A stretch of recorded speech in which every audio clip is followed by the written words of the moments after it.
Dumating ba yung pagkakataon sa buhay mo na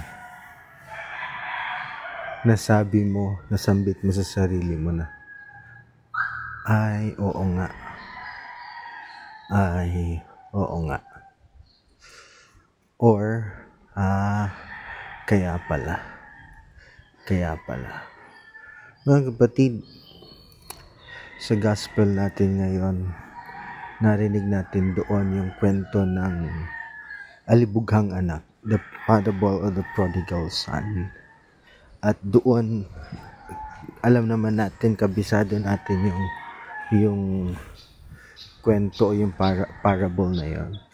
Pero ano nga bang nais kong bigyang pansin sa pagninilay natin tungkol doon? Simple lamang mga kabisdo.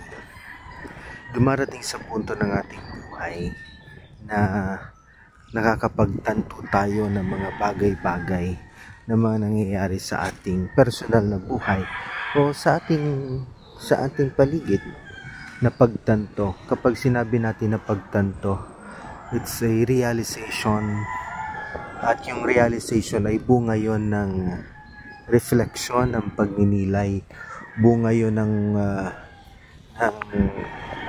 deep inside you, meron kang naisip yung realization, and nagmumula yan sa reflection, sa kapakumbabaan.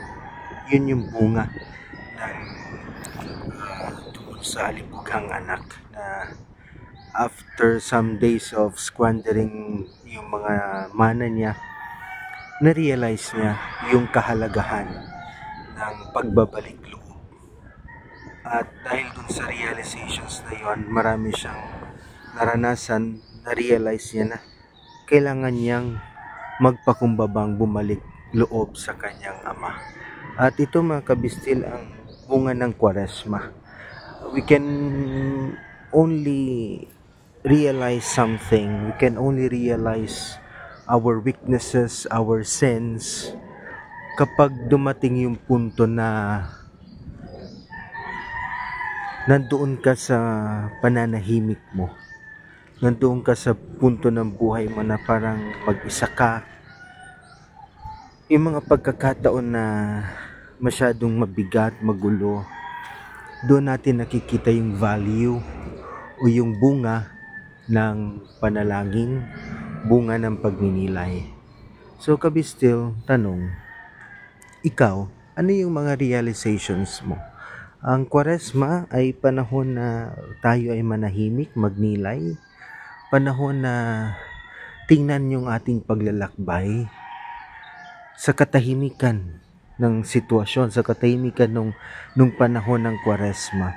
Gamitin nawa natin ito para matingnan natin, magkaroon tayo ng reflection, magkaroon tayo ng meditation, ng contemplation, yung pananahimik tulad ngayon.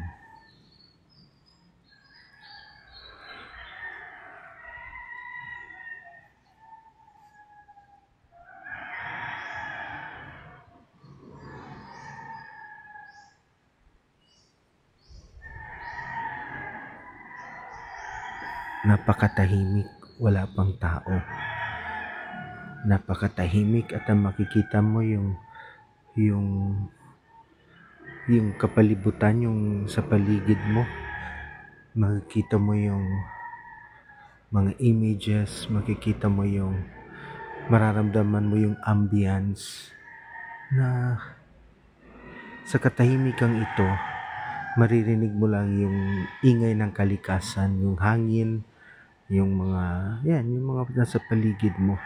But at the same time, once na naupo ka dito sa isang tahimik na lugar, dito magsisimula yung mga pagninilay, dito magsisimula yung mga realizations, dito magsisimula yung mga reflections na ang Diyos, kahit paulit-ulit tayo nagkakamali, kahit paulit-ulit tayo nagkakasala, pinapatawad niya tayo, hinihintay niya tayo.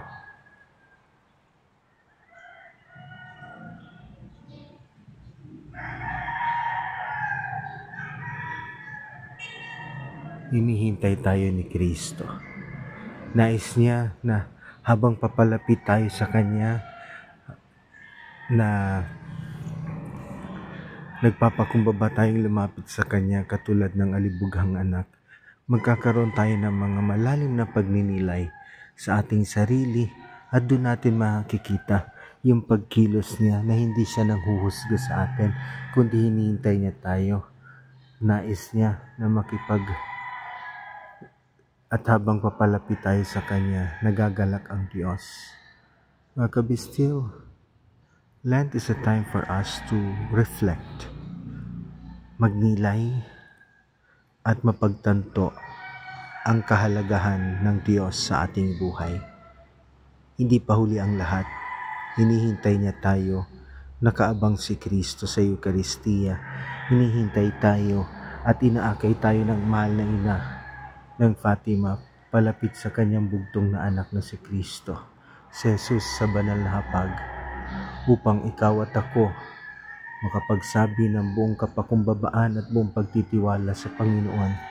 Panginoon, hindi pa ako karapat-dapat na ituring mo pang anak. At maririnig natin doon ang tinig ng Diyos. Maririnig natin ang tugon ng Ama. Matagal kitang hinintay at magdiwang tayo dahil sa wakas, bumalik ka. Narito ka sa piling ko. Walang paghuhusga, ganyan kakamahal ni Kristo sa Eucharistia. Keep safe mga kabistil. So ang tanong po muli sa ating pagninilay, sa pananahimik mo, ano yung mga napagtanto mo tungkol sa iyong buhay, sa iyong karanasan, sa mga mahal mo sa buhay? Kung ano man ang mga yan, bring it to prayer.